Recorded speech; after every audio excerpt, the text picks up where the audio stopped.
pretty simple. I wanted two things. Take a look at it. Not on the recommendation yet, just turn over legal issues again, turn use of music.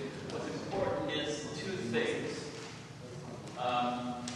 that we train in a simple way so that they really come out knowing this stuff about. Here are, I did a lot of really looking at it. Here are the important salient things that they need to know. And you can make this as your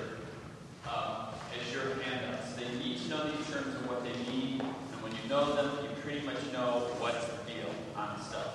You need to know small rights, you need to grant rights, you need to carry the issue, you know public domain. And then just the other one is you need to know about the damn street. But anyway, since, as you all know, I'm a Republican, I think it's important that we've had a lot of touchy-feely stuff here, so now this is about obeying the law.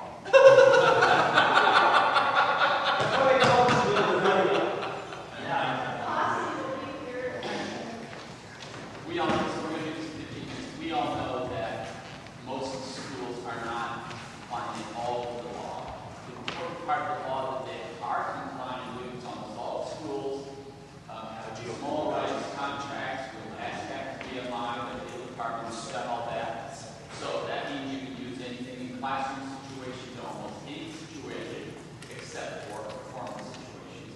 It doesn't matter if they're free, it doesn't matter what kind of context, as long as you know that it's public, they're in the grant rights, under grant rights, and in that, you open yourself up and to suit by the copyright holders because you have to get permission. Now, most of us all know that rule, but we aren't adhering to it at all. There are a few schools who are doing it, and there are a few schools that have tried, but very small number. What I'm suggesting is in this recommendation is that we move in the direction. Here's what I've tried it, and why I think it's a sensible way. Because there's so much backlash in your departments about when you say we've got to get copyrights for every concert we do. The backlash is just incredible.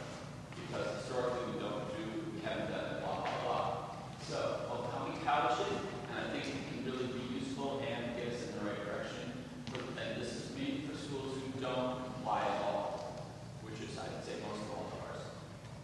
Is that, one, our interest is in training in these things, and our interest is that the students understand when they're out in the professional world what they're going to have to do. And they really do have to when they're out in the professional world.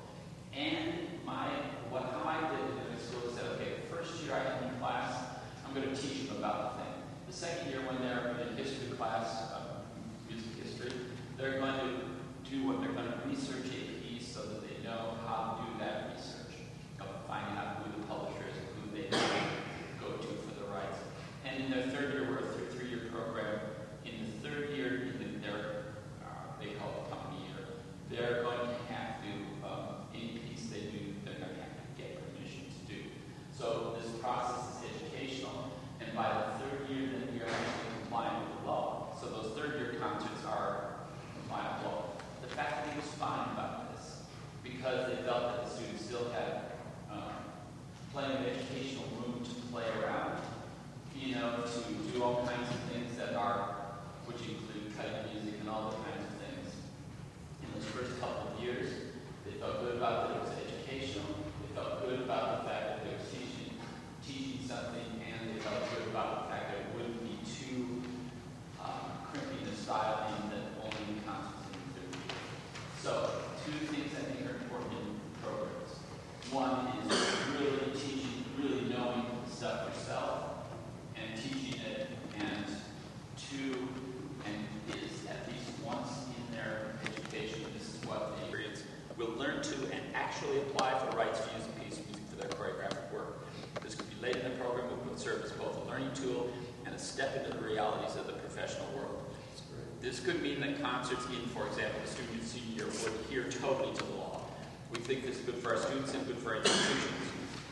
We understand that the reality of educational institutions is that in the past we have adhered to a more free and not always accurate or legal interpretation of the laws between grant rights, and this stance has had a strong educational bias. Basis, which means that people want to do it because they want to educate their students and let them have a lot of freedom when they're playing and learning.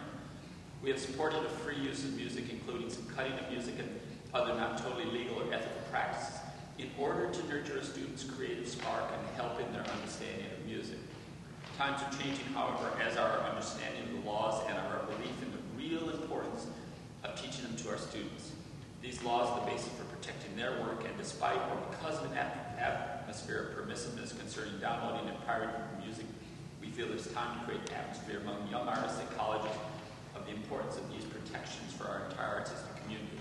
This recommendation does not suggest going to full compliance with the law, because we feel it's more appropriate given the exigencies of our departments to make a first step only that could later possibly be built upon. For now, we feel a good first step will be a great challenge for us all.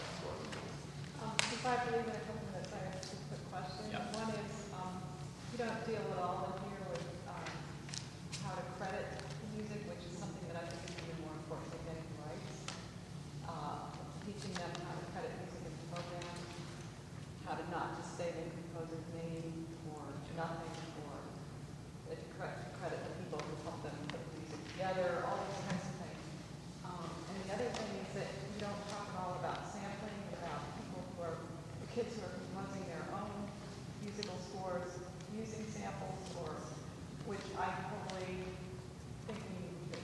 I mean, when I was teaching, it was really important to teach students how to make their own music. Yeah. Just as a part of learning about music, even though it wasn't great music maybe. But issues of that they do collages.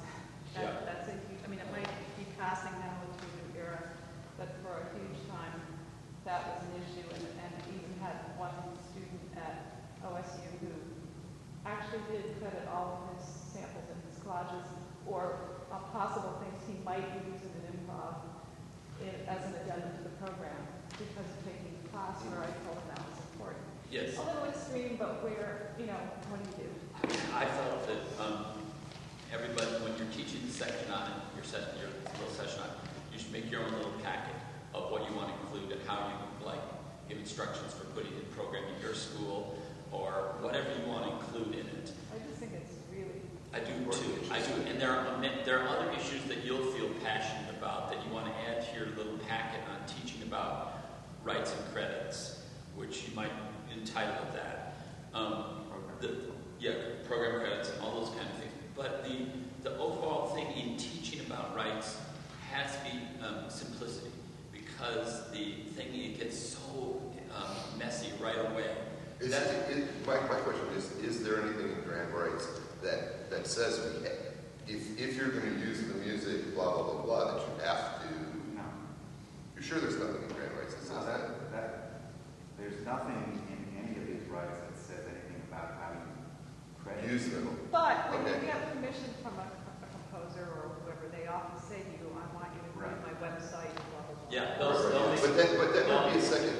I think what Anna was talking about might be a second thing. This is all the law. That's all the ethics of what we support. But that's what happens. There's ethical considerations. There's all kinds of other considerations. But I recommend that, because you'll get this glazed look right away, unless it's very simple. And actually, I believe, since I'm a Republican, in test and build out, I think that you should have this and this amount of information and drill it a couple times and test it until it's really clear. Because even at that, it takes a little looking to figure out why do they call it small rights and what's it all about, and that's why I put in each of them small rights, these are the rights, blah blah blah. What does this have to do with you? Grant rights. What does this have to do with you? Fair use. What does this have to do with you? And it's important that they make that. That's the connection I want them to make, and I want them to know the one sentence, simple definition. As though otherwise, man, you step off into that. It's this spongy world. You know what I mean? Legal. Yeah, it seems like too. So they just go, oh, whatever. But you want to make them understand that at a level it's very simple too. But I recommend the packet like you suggest, where there are other things particular to your ideas or your school. So, Bill, I still don't understand what I'm supposed to do. Because am I supposed to say to my students, you can't use that piece of music unless you call the composer and ask them if you can use it. In any, the law is in any performance situation, free or not, that you open to the public, any music that you use, you have to give the rights for. From the- Not in, from So, the, from otherwise the publisher piece is or not from in the the- author themselves. No. What? Owner of the rights. Right. Now, the recording company, I let that one slide. Mechanical rights. Mechanical rights. But, you can teach them about that, and it's important, and it's an important part of it, because legally, yes, when you're training them what they have to learn to do, but I'm trying to keep it simple, for what you have Yeah, to but the do. trouble is they will get burned in with mechanical rights later There's a on. lot of grass in Minnesota right now. Yeah, so you teach them about that, and you decide that when you're in their senior year, when you're having to do that, do you want them to have to do both things? You've got to make that decision, Yeah. If you really want them here, you have to get the mechanical rights and you have to get the copyright from the office. I think it's really great to have it very super overly simplified like this. But they also then have to be able to go to the more in-depth information so they can understand the details more. Probably this is the start, or this is the general thing where you hit them with and you train them with first, and then when you get into the whole thing of doing it, it's going to get to that other spongy stuff, and then where you have to make it bigger. And maybe then you have a whole packet that you hand out to them of how to do it. But the hardest thing, because we're really not the enforcers of this in our universities, and we should be, we have to come to some understanding with not only the head of the programs, but also the deans, who are like the deans of the College of Fine Arts, who have to come up with some kind of protocol for the film department. Any department that is using copyrighted material in performance, other than a staged performance, has to deal with this. By the way, and that brings up the whole issue of so much dance now has video in it and multimedia, and once you put the music in there, you are really in trouble. You're really in trouble. And Irvine had a Dance with the Camera series, and if the videographer did not have permission to use the music that was on the video didn't get shown. Can I make the other recommendations that are really brief, because I know everybody's got to leave. The other set of recommendations, as far as you doing it, was as you said, you don't want to be the person that's enforcing, nor do you want to be the person that's really pushing. The only two people really, or there's three sources. Your dean, you've got to find out what your dean thinks about it, and your chair thinks about it. On legal counsel, the legal department as well, if you go to them, they'll start the thing rolling, I'll tell you. Because they don't want to get sued. They don't want to get sued. But then, if your dean and your chair are against the idea, drop it and forget it. Right. Don't do it. Because it's got to come from those guys and not from you, or else you'll just be so sorry. Right. Because it'll be you against the entire department, and it's so easily. But if your chair's behind it, that's all it takes. If your dean's behind it, that's all it takes. And if you want to be slippery about it, you slip the letter to the legal department, and they'll come and find out, and then we'll start. They'll go to the chair. There's a whole history that I can tell you about, but I'm not, because I don't have time. Yeah. Because we've been dealing with this for a long time, and it's kind of gone full circle, where I don't even know where it stands now, because I'm just staying out of it. I think some people try to get permission, some people don't. Do you think this will work for you? Well, you've run the whole gamut. As you said. I run the whole You gamut. play hardball. Yeah, and depending on what the dean wants. Right now, I've gone to the dean, and he said, well, I'm so glad you brought this to me. I'm fully aware of this, and I intend to start looking at it across the board with the new associate dean when she comes on board. I don't know that that's happened. Right. So, My idea, even for a program like yours, which is this and all over the place, is this is the compromise position where you can get down the road and get started on something, or if you're having educational issues, it's about teaching, even if they don't practice it, it's about getting the information to them, and, they may not think they're going to become BB Miller, but they might. Yeah, one fallacy that is prevalent is that if you don't get money for the production, that you're not bound, and that's totally incorrect. But the reality of the issue is this, and I heard this 2 days ago, that there are now 170,000 individual people in this country being sued in relation to copyright and in the internet. 170,000. That's very different than 10 years ago.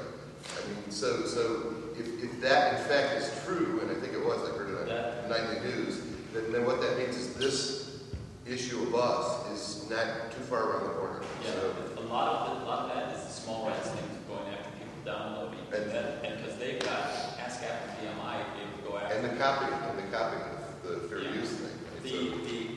The publishers have less resources for it, so they're not going after. They're the ones that would go after. Thank you very much. Thank you. Yeah, thank